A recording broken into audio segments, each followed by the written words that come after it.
Hi, I'm Malika Lim. I'm the Game Master on Power Rangers Hyperforce. I'm also the game designer for the Power Rangers RPG system that we use weekly on our live stream. I've been getting a lot of questions to break down how our RPG works, so here we go! Power Rangers Hyperforce is a tabletop RPG, and it's all based off of these guys, D6s, regular six-sided dice.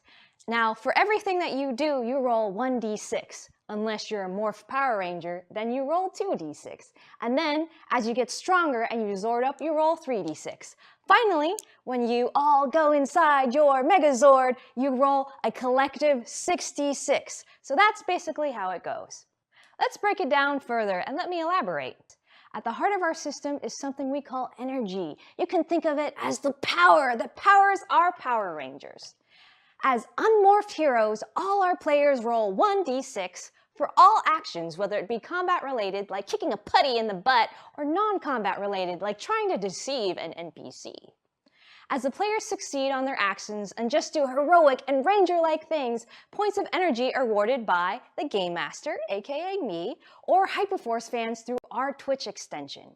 These energy points are tracked right on the player's dice, and once a player earns a full d6 of energy, well, it's morphin' time. And once the players are morphed, they now roll 2d6 for everything. That's 2d6 on the attack roll and 2d6 for the damage roll, because when you're morphed, you're stronger, faster, and more charismatic.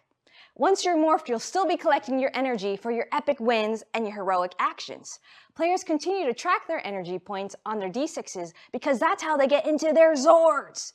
Once the players have earned a minimum of 3 d6s of energy, they can now call down their Zords and use 3 d6s for both their attack and damage rolls. That's the power of being a Power Ranger for ya. Teamwork. Now, speaking of Rangerly, one of the most Ranger-like things you can do is teamwork. And I designed this system to encourage it. This is the way a team attack would go down. Step 1, on your turn, talk to your team member about how it would go down and describe it to the GM. There's no limit to how many team members can participate on a team roll.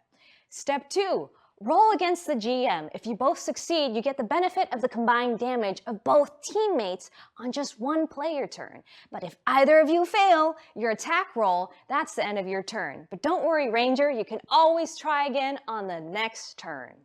Megazord! Now let's talk about the most epic teamwork the Power Rangers are known to do. That is forming the Megazord!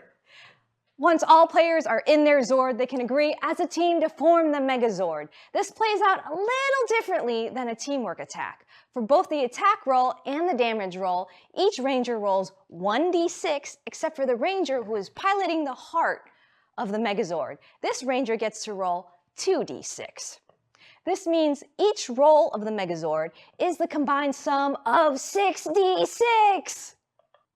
Monsters. Great villains make great heroes. Now, just like the Rangers who roll more and more d6 when they morph, Zord up, form up the Megazord, I, as the GM, also get to roll more and more d6 as I challenge the Rangers. I only roll 1d6 for weak monsters like putties and grinders, but I roll 3 or more d6 for the monster of the week and 4 or more for the villain general or a weaker monster that has now just gotten really, really big.